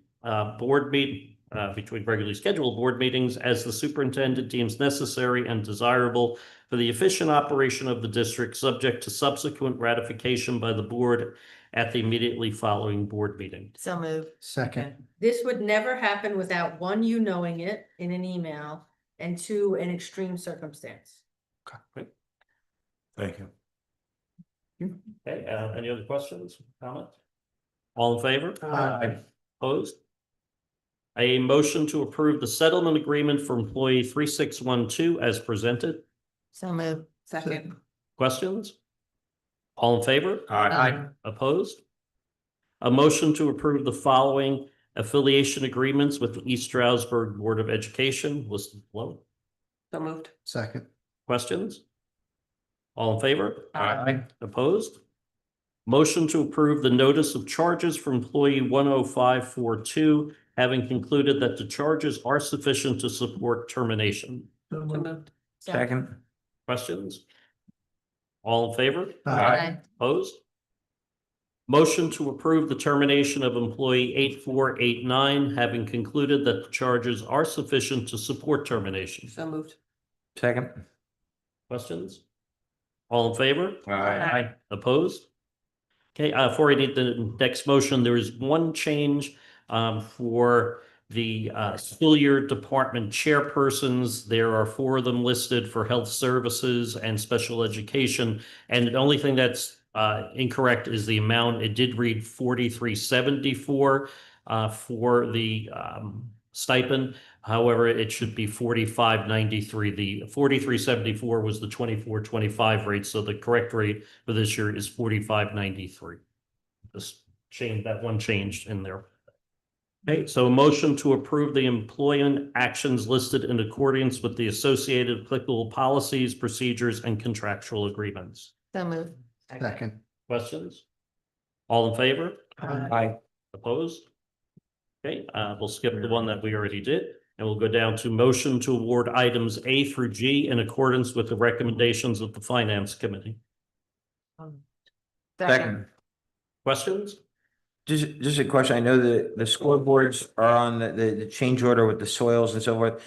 That wasn't discovered before, they didn't know that was gonna happen, that the soil was, I mean, they had no clue that that was like that we're spending this additional money? My guess is yes, they did not know. Okay, so they didn't take boring samples, because knowing they're gonna drill, whatever. They just kind of I. took it. You're- Okay, no, I'm not saying you were. I'm not sure to speak on all of that.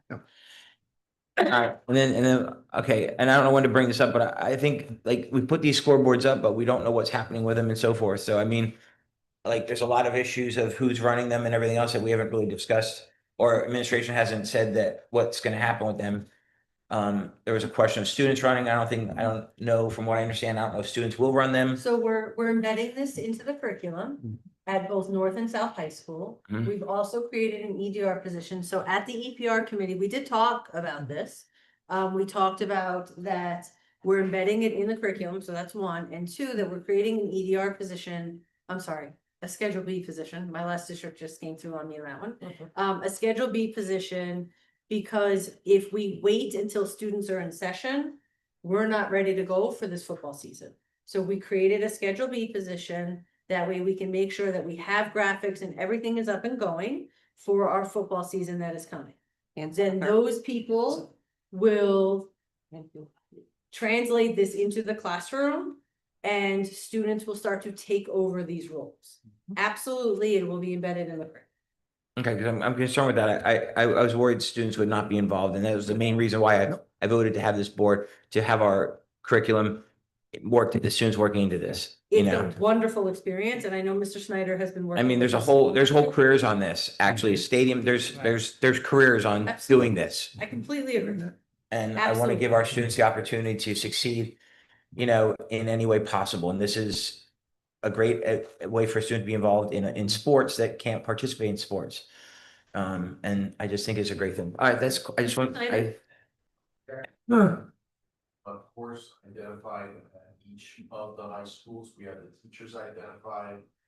We're going to be teaching the courses to our students. okay, They are going to be working primarily for spring sports, just given the timing of how the seasons go. So they'll be looking at spring sports and also any new graphics for fall sports of 2026 that they'll then be able to incorporate for the start of that season, where the Schedule B positions are going to make the majority of the graphics for this fall sports season. So Okay. that they're loaded. But the courses are in place, the teachers are selected, everybody's on board. They've been working with Ms. Mounter and they're building administration to start rolling this out so that our students can start working on these as soon as the class starts. Can I ask what is the title of the course in case there are parents? They're embedding in the graphic design courses that we currently have. Okay, So they're not a brand new course. We identified courses that students who would be interested in designing are already enrolled in, and we're adding this to them. And this was communicated out before the end of the year, so we are ready to go. then the one question I have then is, so the only way for a student, say, to be involved with the scoreboard is that they took the class? Is there any other plan to have Like a club. tech crew or a scoreboard crew? Not for right now. no. Okay. Maybe a Right. club later on. Because I know, the only reason I'm asking that is when my daughters came to school, my daughter would have been my daughter was very highly involved in JTL's Good Morning JTL, and would have liked to be involved in our high school program, but that's embedded into a class structure that unless you take the class, you can't be a part of it. And I think that it excludes students that might want to be a part of something that unless they took the class, they can't be in it. And this, I consider the scoreboard more an extracurricular as well as a educational aspect that we can somehow blend them together to give, you know, I reference back to the Silvoy crew of many years ago, was those students that were part of the Silvoy crew were very involved with all the technology, you know, all the speakers. Okay. These students were students that necessarily didn't fit into a sport or a club, but that was their place to serve our community and serve our school, and they learned. So very much like yearbook is a class, this would be a class. If we see that there's a population of students that are concerned, like, my hope is that people start to realize, like, we listen to our students and our Okay. students will drive our programming. Okay. I don't want us to jump to solving a problem that we don't know exists right now. All right. Let's see what it is. This is all brand new to everybody. Let's see how the year goes. Okay. Question, is it media design or graphic design? Multimedia too, thank you. And it's also for soccer, field hockey and every other sport that's fall that will be played. Correct. It's not just football. Correct. Also, he had me meet with PADs and the ADs make sure that they have the basics that are requirements that are gonna be with both north and south, and the teachers not kind of going to grammar to work between. So they've been doing a lot of work with the ADs, the teachers, just to make sure that we're putting out a good product. Thank you. Thank you. Any other questions? Yep, all in favor? Aye. Opposed? Motion to approve the additional press box for the high school north stadium in the amount of $8,993 paid by St. Luke's Grant. So moved. Go ahead. So So moved. moved. Second. Okay, Okay. and And I do have more information. There you go. That's correct. I. I'm Go ahead. see, I called He it. was right. Go me. So I do have more information. So this is basically the only way I can describe it is it's a table that sits over the bleachers with a roof over it the table is 18 inches long, wide rather, and the space is about 10 feet long. Is it movable? And It is movable, but it does need to be installed, so in Form 611, it I also would says like it'll be to on the make a visitors motion. bleachers. it will be on the visitors bleachers. Yeah. Because it is for the visitors coaches. And what Mr. Daly is saying is that the press box is small and this would allow the visitor coaches to have a little bit more space. And Attorney Brown did look and it would need to be permitted, yes. But this is the recommendation made by our athletic department. And no, it was not brought to PNF because in July, We didn't have we me. didn't have PNF. So what are your thoughts on Well, that? Wayne? I would like to make a motion to table this until next month for it to go through properties and facilities, because there's quite a few questions with regard to the sales quote. Sales quote is good until after our properties and facilities. Some of the questions are, the concern was whether it would be available or not for the start of the football season. That would not occur. It would not be ready for the start of the football season because the earliest delivery date for them would be second week of September. It also notes down here that there is no assembly or installation. We don't know who's going to be assembling. Would we need to hire another? Daryl and his team have already looked at it and they would be able to assemble it and install. Looked at what? Looked at all the schematics that we have. The graphics are wrong. Says, you know what, the wolves, it's the timber wolves. Right, but I don't. So, That's a big kick. Yeah. well, no, so you What they- need permitting first, Wolves. correct? Yeah. So- And T Go ahead. wolves, I gotta put T apostrophe wolves. May I? No. Yes. No. So if we do this, do the visiting coaches, are they using tablets? Do they need electric? Like the press box, it's like for huddle. Mhm. For filming the game itself. Are the visiting coaches impacted by that? I said I had some answers. I didn't say I had all. this is the reason why I want to table Yeah. it. Well, these are until we questions. have- Make sure. I mean, During all I'm properties and facilities. Before we get the mess of this, there's a motion to table on the floor, but I don't think it has. no, there was no motion to table. I did. I Yeah. know Oh, you did? a Oh, I motion to didn't hear table that. it until Sorry. Next month. until Well, we I'll get more second it. information from PNF, Well, properties and facilities. Yeah, there's a lot of questions. Yeah. Answered some, but not all. Okay, so we have a motion do we have a second? Yes. Wait, Second. second. Okay, any discussion on that motion to table? Okay, all in favor of the motion to table? Aye. Opposed? All right, so table today. Thanks, Jason. and agenda for the Property and Facilities Committee. Okay, next. Motion to approve the payment of bills and unaudited treasurer's report listed in the agenda of the 24-25 and 25-26 fiscal years in accordance with section 687 of the Public School Code, recent directives from the Department of Education, and interpretations made by the Auditor General. So moved. Second. Questions? Yes, so as of right now, what is our cash position? Like, do we have an understanding of where our budget is at the moment for FY 25? So they are working on posting all of that, and they will not have a definite. So I had asked, and Matt, you can help with this. I had asked for that a few weeks ago, and they said we're still posting. Right, I imagine there's some still. So I don't have General a hard and fast information. number yet. I wasn't really looking for a hard and fast number, but I'd like the ball. A plus minus. I don't have a ballpark. No problem, okay. I have a question. Is this where all the special activities payments are approved? Are we in the right section? Yeah, correct? I believe so. So I would need, okay, so how do I abstain when I just abstain it to a certain thing? Okay, when in the vote? Or I did say that now? You can abstain, yeah. And then. You just want to abstain. From a certain check, yeah. Yeah, why don't you just identify that now? I assume you're gonna vote? I want to vote because everything else, yeah, I can vote on everything else Abstain from except one. special activities check 1672. Oh, Okay. Any other questions, discussion on that? working up the. All in favor? Aye. Aye. Opposed? Aye. Okay, motion to approve the payment of the following CHA invoices and applications for payment for services rendered. So moved. Okay. Questions? All in favor? Aye. Opposed? Motion to approve the disposal of the following equipment or materials with the recommendations from the Finance Committee, and they're listed there. So moved. Second.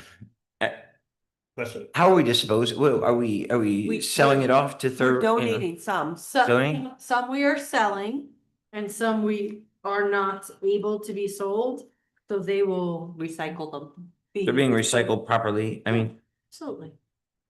and these cardiac monitors that we're disposing of are, but no, that's in here, right? Monitors, They're These are just the textbooks. AED. And these are like, AEDs. okay, The actual AED. They're the AEDs. but there's also textbooks in here too. Correct. There's a lot of textbooks in here that Oh. got put into this thing. If there are textbooks, That's my question, the textbooks, because I was in ESC this week and I saw this big pallet in the lobby. And now I know what I just looking at this agenda, that's probably what is being recycled. I have a source for recycling such things. So So the Super Kids materials. Purchase a new copyright. And we are able to sell the current copyright that we have because it is still viable. And the districts who are using that will buy our Super Kids materials. So we are selling the unused kindergarten materials. But this is disposing. There's another item that's selling. Those are the science books that are out of date and are not able to be sold, so they would be disposed of. There's no one in our country could Ken. use those books. I have a charity that takes those and uses them for third world. So if we are considering rather than trashing something, if it's possible, I don't know, Chris. But if it is, I have a mechanism by which I send medical supplies and any educational materials Instead of trashing, that would be fine. instead of trashing. I mean, I'd rather someone get the benefit of these than just throw in a landfill somewhere And we or. have the connection, so. Yeah. I do. Okay. We don't need to. And they amend that. send a really big truck. No. We'll just work that out. We will. So how do we adjust that to make Yeah. sure that these don't You get know, disposed? just recycle, you can't. Don't, So- that's all. Yeah, right. Yeah, There'll still be some. That, okay, but we'll make every effort to, yeah, that's. okay. Yeah, And Ms. Kulik, if you can send me that information, I'll make sure that it gets. I will surely do. All right. I think the language as it is gives us the wiggle room to make it. I'm just asking questions like you told me I should. I We said love you less for that, Keith. Less. Less is more. Okay, so, any other discussion on that? Okay, then, all in favor? Aye. Opposed? Motion to approve the agreement is presented with the YMCA for before and after school programs at the school. But you missed the all. One up top. Items to be sold. What am I doing? What did I miss? Motion to approve. Oh, that's the one. That's right. I'm sorry. You put a check. I put a check. I knew I shouldn't have. Motion to approve the sale of the following equipment or materials with the recommendations from the finance committee. So moved. Second. Questions? All in favor? Aye. Opposed? Motion to approve the agreement as presented with the YMCA for before and after school programs at the schools designated effective July 1st, 2025 through June 30th, 2026. Second. Questions? I'm sorry, I have a question. I'm about to- In this agreement, we say nothing about financials or anything. We're just letting them use our facilities without anything coming back to the district? When you say financials, what are you? Like, are they're obviously charging for this program, I assume? This is a completely free program from the YMCA? I don't know. No, I don't would, think so. they are charging our families for it. So are we recouping anything as a district for providing them our facilities? We would be following the use of facilities. But I think the use of facilities mentions, I don't think there's, So- if there's a I mean, I know the YMCA is is a nonprofit, but they're charging for the service. Is it that they're But they have to charge for the service because They have to pay their they're staff. paying to pay their staff? and this is a service to our students and our family. Right. For before and Okay. after school care. So we would be following the policy exactly how it's laid out, depending on what tier they are. Okay, I know that years ago, we had other organizations doing this. They were businesses, daycare businesses, and they were being charged. And then when YMCA came in, we did charge them years ago. So we're not charging them anymore, is what we're saying. We're following whatever the policy is based on use of facilities. It's a convenience to our parents. Okay, but And- now one other question I have is regarding this is when I went to a local meeting of parents of athletes and so forth, one of the things that was brought up is we can't use ESE because the YMCA is in the lobby. And they were told that the gym could not be used if the YMCA was using the gym lobby. I hope we're not preventing people from using our athletic facilities because we're letting the YMCA use the lobby of the ESE. Is that, something to look into? Yeah, so when the board has questions, if we have questions ahead of time, if you let me know before the meeting, I'll always sorry. bring answers. I just didn't have a chance to sorry. You're saying that the This youth happened. groups are saying they're not permitted to use the gym because the Right. YMCA is using the lobby. The YMCA uses that foyer lobby of the gym for their after-school program. And they're saying, and one of the I think it was ESY or one of these other groups that was scheduled to use our gym that night, went in and they said, you can't come in here yet. We still have kids in here. We can't let you use the facilities while we have kids in the lobby. And they had to wait after their time because the YMCA was in the lobby. They could not use the gym. Did they call anybody that day? I'm just throwing that, I just learned this But I don't when know. you're bringing it up to the public. My question is when you spoke to that person, did you say, who in the district did you talk to about that improv? I didn't, I'm sorry. Yeah, I like, failed I would say to. like that's the next answer to that. I just said I would ask questions, that's all. Correct. So, and I'm sorry for, this just You could happened. ask questions and then go back and answer that person. Just tell that person to call us. I I will always answer people's calls, All right, always. well, okay, thank you. Starting at I'll 4:30. start doing that. And I would think that it would be that if they were going to use it, they'd have to come in from a different entrance. But there's no different entrance. Because No, I I'm don't- just I don't know thinking whether it it's out. An isolated incident or a continuous But incident. it's, How do I go back and track that down? I know it's a regular, it's a regular occurrence because my kids had to go through that same thing, but it was a school district. event. See, they Yeah. put the gym because the What? YMCA was in the lobby?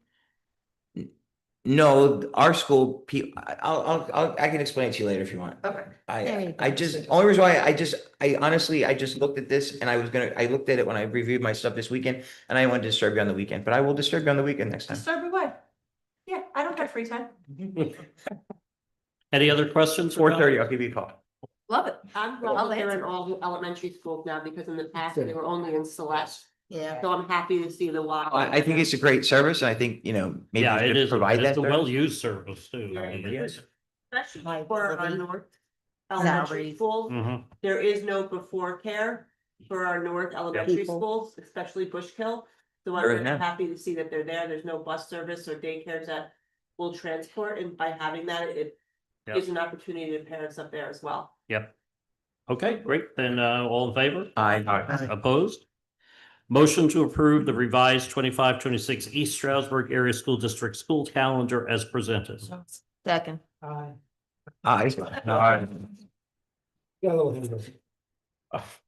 Okay, questions? All in favor? Were you trying to stop me from asking a question, Rich? Aye. Motion that the solicitor and superintendent of the district be authorized and directed to prepare and file a petition with the local court of common pleas for both Monroe and Pike counties for the purpose of having, okay, help me out, but Zeta Alvarez and Randy Shatler appointed as school police attendance officers for the district, and I apologize for the mispronunciation of the name. So move. Second. Questions? All in favor? Aye. Opposed? Motion to approve the contracts listed for their specific services, rates, and effective dates, subject to the review and recommendations of the solicitor and approval of the administration regarding the items and conditions of any final contract other than price for cost, and there's quite a few pages of those. Second. I like to abstain from number, and it was Keith 19. Parker, Yeah, my name there. number Keith Parker. Number Keith Carter. There was a number. I looked somewhere with a number. I Okay, don't know what happened to it. any other comments or Thanks, Deb. I think I'm gonna. Everyone knows it's me now. I'm just saying for myself. What? say it again? It says 630, is that per hour or? What? I'm sorry, on which one, George? It's on, let me get to that. I think colonial intermediate sweats. Behavior. It says like agreement with, new sweats, Stevens, a number of, Sweet Stevens. I don't know if we're talking. per Under hour colonial or IU. we're Talking for contract, we have it on, 5, on number 8. Yeah, yeah. number 12, Agreement with Sweet and on Stevens. 16, We will provide telephone, electronic, email advice, opinions concerning computers. this is colonial. I actually think that's a pool council. And I think it's $630 Okay, flat for the pool. and council. number, The flat rate. I think it's same a thing on flat 8? On 8, was it, 8. it says 620. 824, 25 to 26. Per It'd be month. for the For the next year. I think it's for the, I think it's a Yeah, flat rate it's for the for year, the year. George. For the What? year. It's for the year. For next school year. It's pool council and it's for the year. For number 5, sweat. Yeah. For Sweet IU. Stevens, Number- Katz and Williams. What? Sweet Steven, Katz and Williams. $630 for the year. That's for the For year, those okay. days. Yep. And how about number 8? It says total not to exceed 6.84 per month for 12 months. Is that just that? Where's that? Hold on, I need to count out. One, Yeah, two, that's three, right. four, What five, happens six, is, seven, George, 8. is that there's a Total base cost. fee. And then if we use the service, there's a per minute charge. It's like, That's what I'm trying. it's like the old days with Okay, the, that- yeah, It's like dialogue. it's like. Yes, correct. Good, okay. See, it seems so Or your cheap. minutes on your cell It phone. seems too cheap. Understood. Any That's why- other That's why questions? this question is on a per hour, per person or whatever basis, yeah. So that is the $684 per month is the service, but then we're paying $1.33 a minute for interpreter services, which will not exceed $82 a month. Okay, Okay. Okay? we're trying to Okay. verify it on my own. Yeah. Okay. Any other questions or concerns? Seeing none, all in favor? Aye. Opposed? And then we just need a motion for adjournment. So move. Second. All in favor? I have a question. No. Really? No. Thank you, everybody. Speak at meetings.